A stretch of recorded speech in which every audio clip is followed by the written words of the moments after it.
tired of being the only one fighting for our future, Minjun. I wanted a man I could lean on, but you're just a burden. You're not a real man. You're a failure. Everything I do is for you. Please, just trust me a little longer. Trust you? With what? Another year of empty promises? Get out. The heavy, final thud of a deadbolt locking. Minjun stands in the rain. His slumped shoulders suddenly straighten. His gaze turns from heartbreak to ice-cold steel. He drops his handmade gift into the puddle. The wrapping paper tears, revealing a rare, multi-million-dollar necklace he never got to give her. He pulls out a secondary gold-plated phone. The dragon is awake. 4th Street, 6 cars, now. Blinding headlights cut through the rain as a fleet of black armored SUVs swarm the alley. 50 men in suits emerge and bow in perfect unison. Welcome back, Chairman. A lieutenant drapes a heavy overcoat over Minjun. Minjun steps on his old poor man glasses, the glass shattering under his Italian leather boots. My wife wants a man who matters. Let's show the city who owns it. Please subscribe to our channel and let us know in the comments where you're watching from. Your support helps us bring these stories to life. The heavy oak door didn't just close, it severed a life. The click of the deadbolt sounded like a gunshot in the narrow, dimly lit hallway, echoing the finality of Hana's words. Minjun stood motionless, the box of his meager belongings clutched against his chest. A cheap plastic picture frame, a photo of them laughing at a street fair 2 years ago, sat right on top, mocking him. He stepped out into the biting night air. The rain was relentless now, turning the grime of the pavement into a slick, oil-streaked mirror. He walked to the edge of the curb and stopped, letting the downpour soak through his threadbare hoodie. He looked down at the handmade anniversary gift lying in a muddy puddle, a traditional Korean silk pouch he had spent weeks embroidering by hand, a symbol of protection and longevity. It was gray now, trampled by the very woman it was meant to shield. A failure, he whispered, the words tasting like copper in his mouth.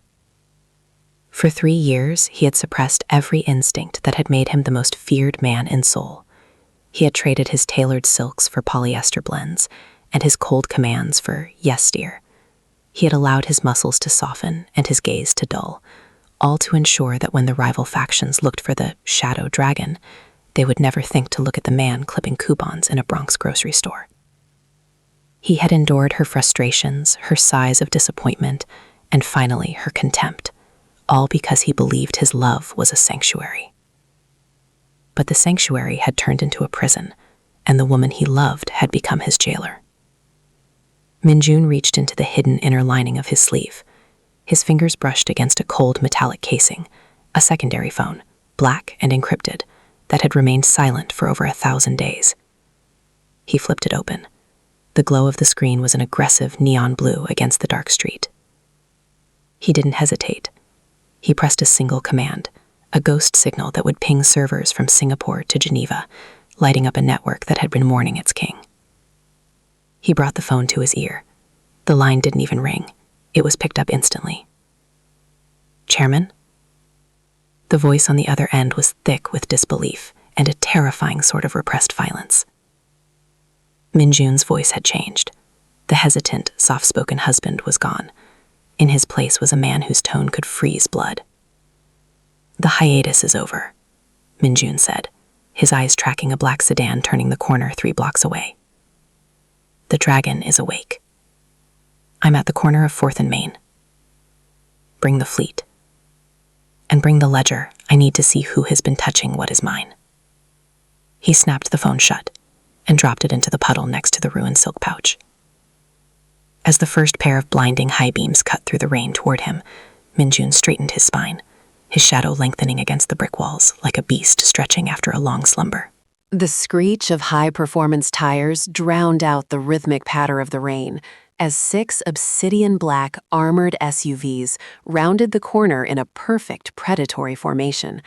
They didn't just pull up, they laid siege to the curb, their headlights cutting through the New York smog like twin searchlights. The neighborhood, a place of peeling paint and broken dreams, seemed to shrink back in the presence of such overwhelming wealth and menace. In an instant, the door swung open with hydraulic precision. A dozen men in razor-sharp black suits stepped out, their earpieces glinting under the flickering streetlights. They didn't look at the graffiti-covered walls or the overflowing trash cans. Their eyes were fixed on the man in the soaked gray hoodie, standing by the gutter. As one, they snapped their heels together and bowed 90 degrees, a thunderous chairman echoing off the brick tenements. Min-jun didn't flinch. He walked toward the lead vehicle, his stride no longer hesitant or burdened, but measured and lethal.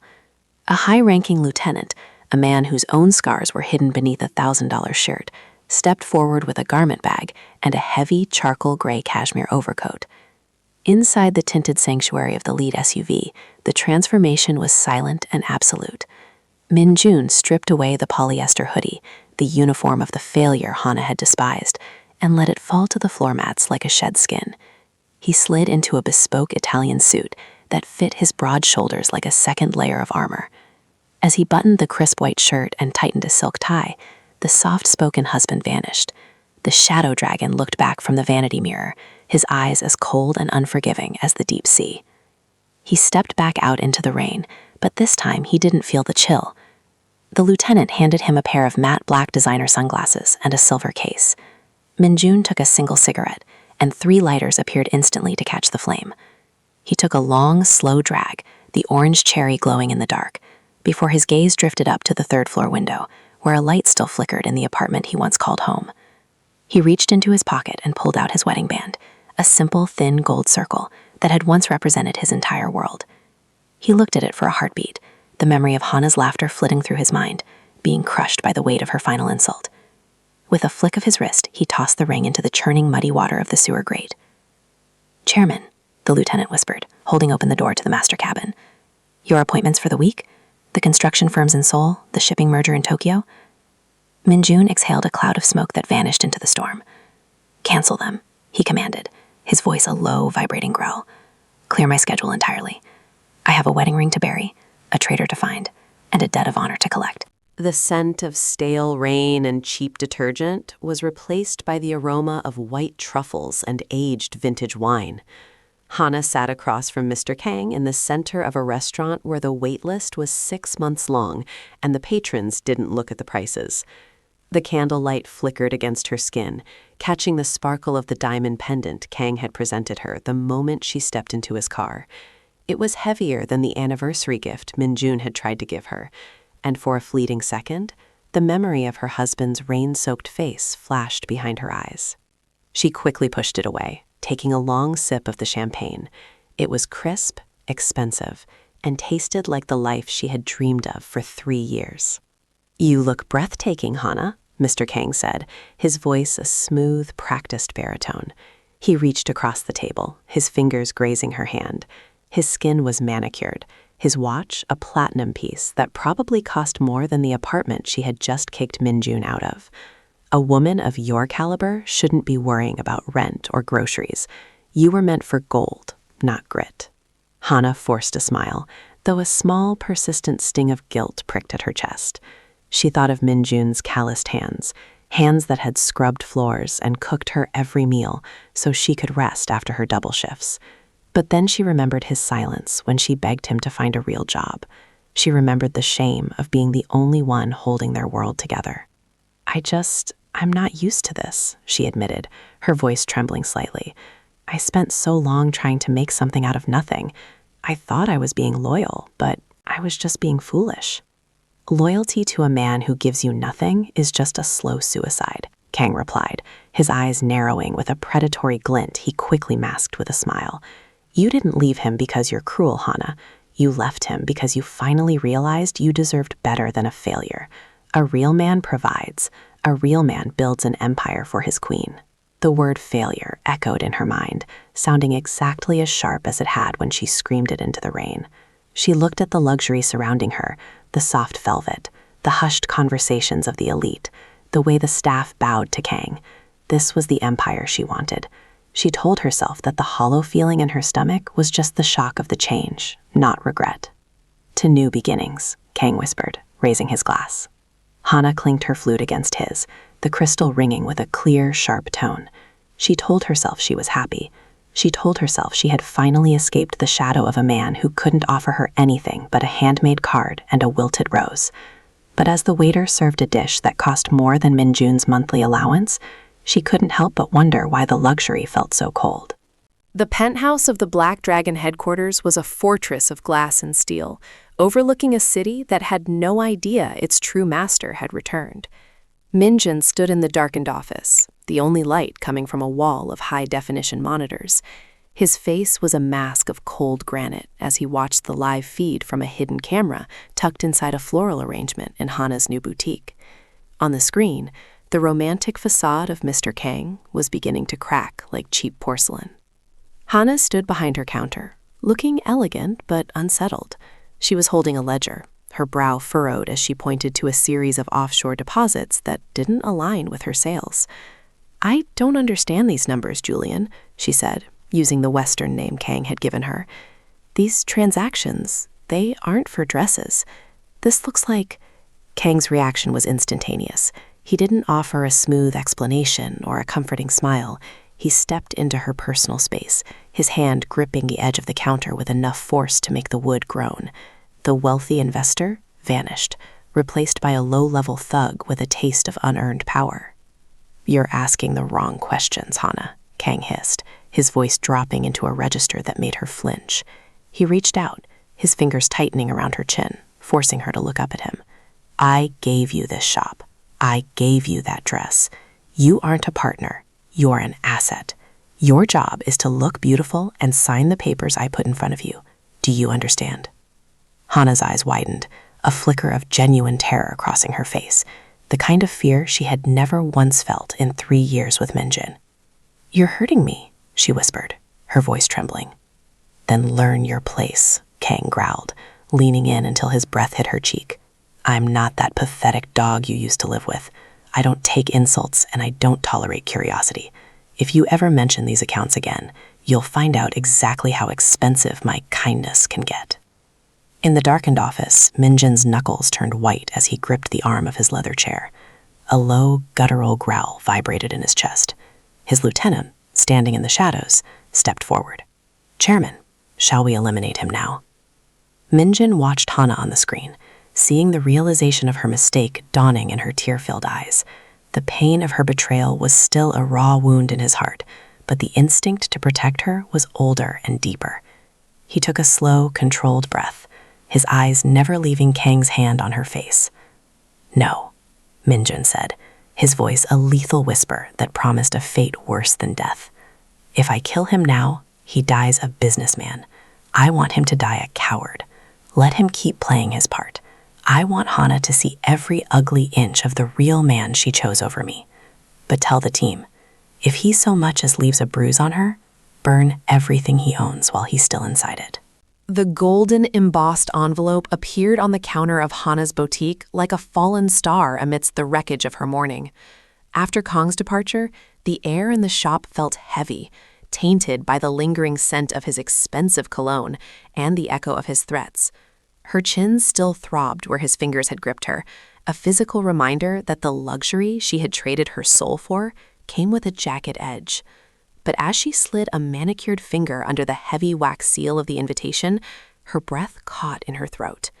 It was an invitation to the Golden Dragon Gala, the most elusive event in the city's social calendar, held at a venue so exclusive its location was only revealed to the elite. No names were listed as the host, only a shimmering black crest of a dragon coiled around a sword. It was the kind of event where billion-dollar mergers were signed over champagne, and where a woman's social standing could be cemented for a lifetime. "The Dragon's Ball," she whispered, her heart racing. She looked at her reflection in the boutique's floor-to-ceiling mirrors. She saw a woman who had fought her way out of the slums, a woman who had finally shed the failure of her past. She convinced herself that this was the universe rewarding her for her courage to leave Minjun behind. In her mind, this was the final step. If she attended this gala, she wouldn't just be an asset to a man like Kang. She would be a member of the high society she had craved. She imagined the look on the faces of the women who had looked down on her when she was a struggling seamstress. "I belong there," she told herself, clutching the card to her chest. The guilt that had been gnawing at her the memory of Min Jin's quiet, steady presence was drowned out by a surge of desperate ambition. She assumed Kang had pulled strings to get her the invite, a silent apology for his earlier brutality. It was his way of showing her the world he had promised. High above the city, in a room filled with the blue glow of tactical displays, Min Jun watched the camera feed as Hana pressed the invitation to her heart. He saw the flicker of hope in her eyes, a hope built on a foundation of sand. Beside him, his lieutenant held a tablet displaying the guest list. "She's confirmed, Chairman," the lieutenant reported. And Mr. Kang has already bragged to his associates that he is bringing a new prize to the gala to impress the board. Min Jun didn't look away from the screen. His face remained a mask of shadow, but his eyes were fixed on the woman who had called him a failure. He was the one who had sent the invitation. He was the one who had choreographed this entire evening. The gala wasn't a reward for her. It was the stage for the truth. "Let her dream for a few more days," Min Jun said, his voice cold and resonant. "The higher she climbs, the more clearly she will see the man she truly married and the monster she chose to replace him." The grand ballroom of the Pierre Hotel was a cathedral of excess, dripping in crystal chandeliers and the hushed arrogance of the ultra-wealthy. Hana walked beside Mr. Kang, her breath tight in a gown of midnight silk that cost more than a year of her old life. She had expected to feel like a queen, but as they moved through the crowd, she realized she was being paraded like a prize horse. Kang didn't introduce her by her accomplishments or her name. He introduced her as his newest acquisition, his hand draped heavily and possessively over her bare shoulder. "Look at her," Kang laughed, holding a glass of scotch as he addressed a circle of snickering businessmen. "Cleaned up well, didn't she? You should have seen the gutter I plugged her from. She was married to some pathetic loser, a real bottom feeder who couldn't even buy her a steak dinner. Can you imagine? Living with a man who has no spine, no money, and no future." Hana felt the heat of 100 eyes on her, their stares cold and judgmental. The diamonds at her throat suddenly felt like a collar. She tried to pull away slightly, her voice a desperate whisper. "Julian, please, that's enough. You don't need to do this." Kang's grip tightened on her arm, his fingers digging into her skin with a cruel familiarity. "Don't ruin the mood, Hana. I'm telling a joke." He turned back to the group, his voice rising. She actually thought that failure was protecting her. She spent 3 years in the dirt with a ghost. I had to show her what a real man looks like. Isn't that right, darling? Tell them how much better life is now that you aren't tied to a beggar. The laughter that followed was sharp and jagged. In that moment, the glittering ballroom felt uglier than the cramped, leaky apartment she had shared with Min Jun. She closed her eyes, and for the first time, she saw the truth without the veil of her own greed. Min Jun had never mocked her. He had never used her as a punchline to impress men he didn't even like. Even when they had nothing but ramen and a single candle for light, he had looked at her with a reverence that made her feel invincible. He had treated her like a sovereign, while Kang was treating her like a cheap trinket. She realized with a sickening jolt that she hadn't traded up. She had traded her dignity for a gilded cage. The failure she had kicked into the rain was a man who would have died to keep her smile intact. The success standing beside her was a man who would crush her just to hear the sound of his own voice. As Kang leaned in to whisper another insult about her past, Hana looked toward the heavy oak doors at the back of the hall, a sudden desperate longing for the man she had destroyed, echoing in her hollow chest. The atmosphere in the ballroom shifted before he even appeared. It began as a ripple of unease, a sudden cooling of the air that silenced the clinking of silverware and the shallow laughter of the socialites. Mr. Kang's hand, which had been clamped firmly on Hana's shoulder, suddenly went slack. He wasn't looking at her anymore. He was staring at the grand double doors with the wide-eyed terror of a man watching his executioner approach. Then the doors swung open. Min Jun stepped into the hall. The transition was so total it felt like a tear in the fabric of reality. He wasn't the man in the faded hoodie she had discarded. He was a titan carved from shadow and steel. He wore a tuxedo that seemed to absorb the light of the chandeliers, and his presence commanded the very oxygen in the room. His hair was slicked back, revealing a face of sharp, aristocratic angles and eyes that held the cold, ancient authority of the Black Dragon Syndicate. As he walked down the center of the ballroom, the silence became absolute. It was a silence born of pure, unadulterated respect and paralyzing fear. One by one, the most powerful men in the country, the billionaires, the senators, the industry giants who had ignored Hana all night, stepped back to clear his path. Then, as if moved by a single invisible thread, they bowed. They didn't just nod, they bent their bodies 90 degrees in a traditional display of total submission to their sovereign. "Chairman," they whispered, in a low, rhythmic chant that made the floorboards vibrate. Hana felt her knees buckle. The champagne flute in her hand slipped through her numb fingers, shattering against the marble floor with a sound like a crystal bell. The liquid splattered her midnight silk gown, but she didn't feel it. She couldn't breathe.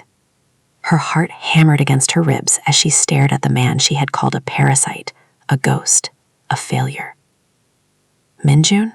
she breathed, the name sounding foreign and fragile in the heavy air. He stopped 10 feet away from her.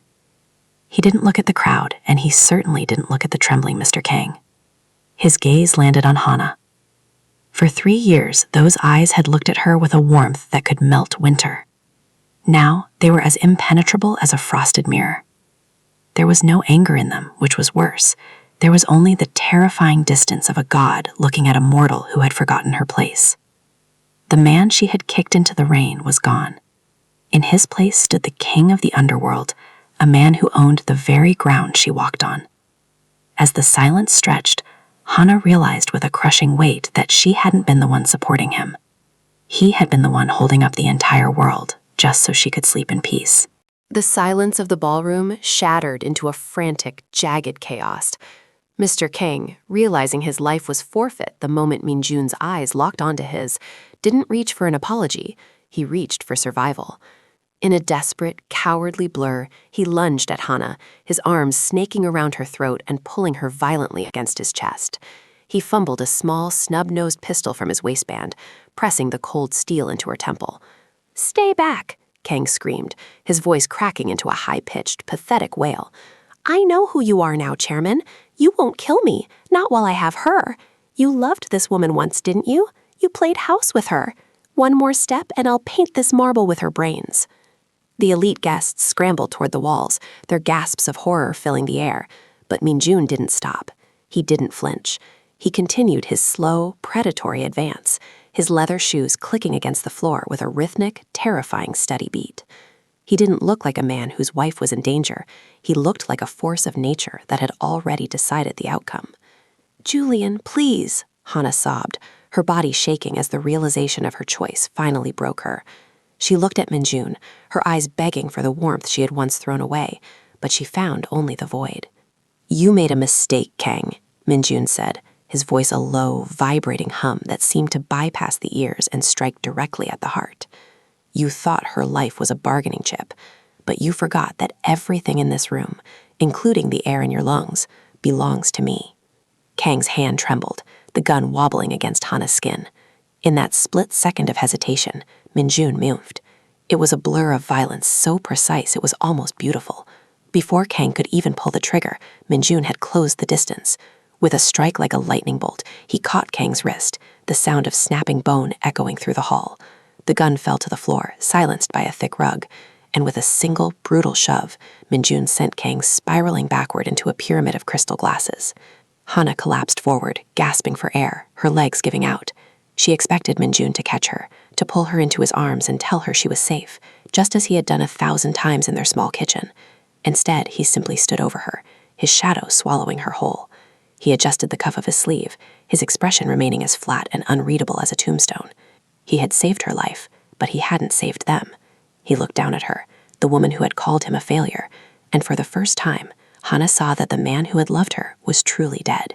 He had rescued his property, not his wife. "Get up," he said, his voice devoid of any heat or affection. "The floor is no place for someone who wanted to be a queen." The aftermath of the violence was a heavy, suffocating stillness. Security teams moved like ghosts, dragging the broken remains of Mr. Kang from the hall, But Hana didn't see them. She only saw Minjun.